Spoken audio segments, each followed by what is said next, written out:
allow free access to the television and make sure that what is being seen is acceptable.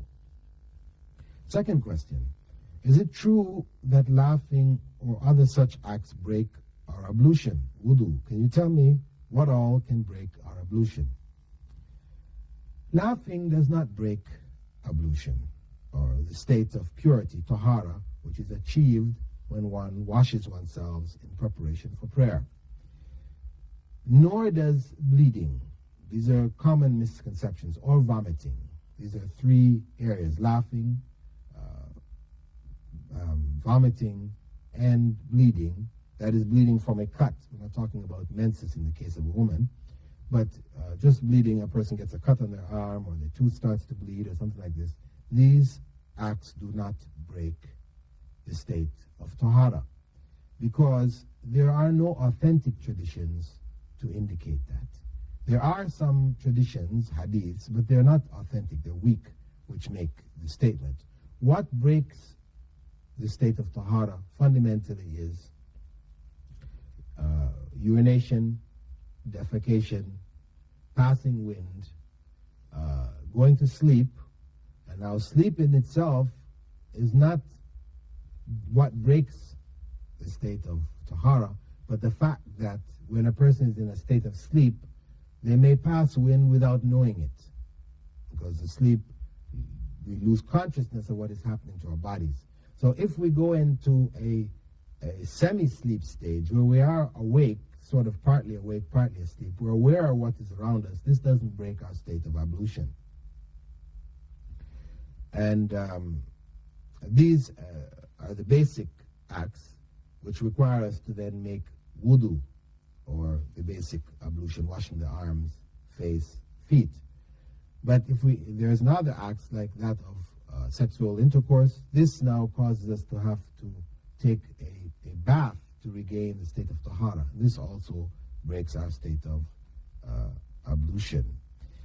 We also find that if a person has what is known as a wet dream, that is where they experience in their dream an orgasm, whether male or female, this requires them also to make a ghusl, that is a complete bath, to regain a state of tahara before praying.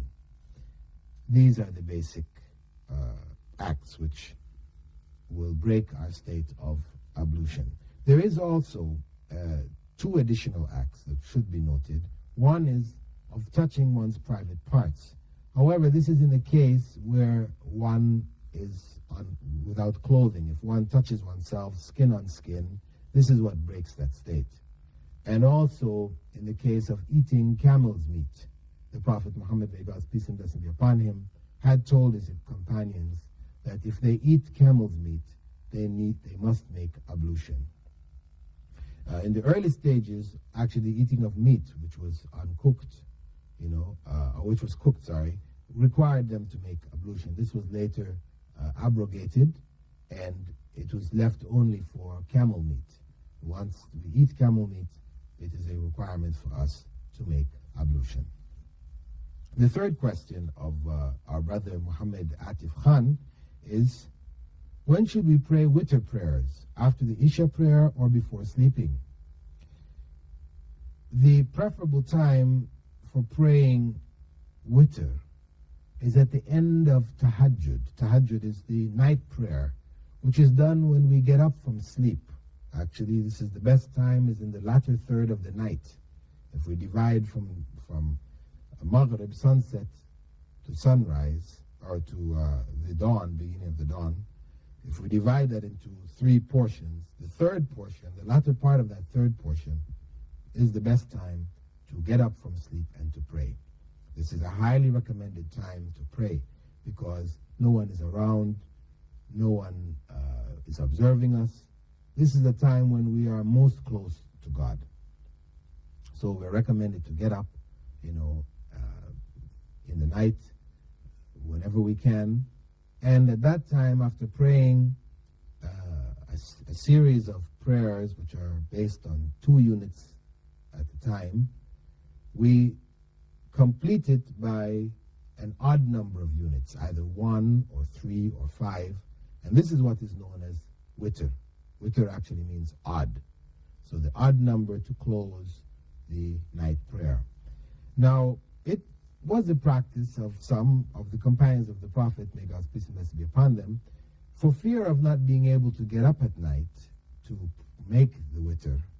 They didn't want to lose it. They would pray this additional prayers and then witr before going to bed. So this may be done just prior to sleep, or may be done immediately after Isha prayers, because traditionally then, after Isha prayers, people went to sleep. It was night. They didn't have the access to electricity, etc., which would turn the night into day, and people stay up much later into the night. So it may be done after Isha prayer or before sleeping, but the best time to do it is to get up in the latter third of the night and to pray it. The fourth question of our brother Muhammad Khan: a few episodes back, you said that photos should not be hung on walls or be framed and kept. Is it obligatory for photos of the Kaaba? No, this is not included. When we spoke of photos, pictures, these pictures of human beings, living beings, animals, etc., to put these on our walls, etc., which involve adoration and admiration, this is what we said was not permissible. However, if there are pictures of nature, of mountains, of rivers, of the sky, of the Kaaba, buildings, houses, etc., this is permissible. This is not included. The fifth question: some say that it is haram to sing or hear music. I'd like to know if this is true. If yes, then how or why was a song composed for Prophet Muhammad? May God's peace and blessings be upon him. Actually, this has been explained in previous sessions, where I pointed out that singing in and of itself, songs in and of themselves, were not considered to be forbidden. In fact, the Prophet Muhammad, may God's peace and blessing be upon him, told the people of Medina that when they were having weddings, they should have songs that encourage the people to sing and to beat a drum, hand drum. Now, so the singing aspect is not in and of itself forbidden. We explained the circumstance before that where men are singing, anybody may listen to them. Where women are singing, women who are past the age of puberty, grown women, then men should not listen to their songs. This should be only among women. And we said also that if this music is accompanied by wind and stringed instruments, which have been forbidden, this now makes the songs forbidden. And also if the content is corrupt, singing about things which are displeasing to God, this again makes the song haram or forbidden. As to the song which was composed for Prophet Muhammad, may God's peace and blessing be upon him, when he was coming to Medina, the well-known song Tala al-Badru alayna, actually this song, though it has been traditionally attributed to that circumstance, is not authentic. It is a song which is no harm for us to sing that song, but it is not historically authentic to say that it was actually composed and sung at the time when the Prophet Muhammad, may God's peace and blessing be upon him, entered Medina.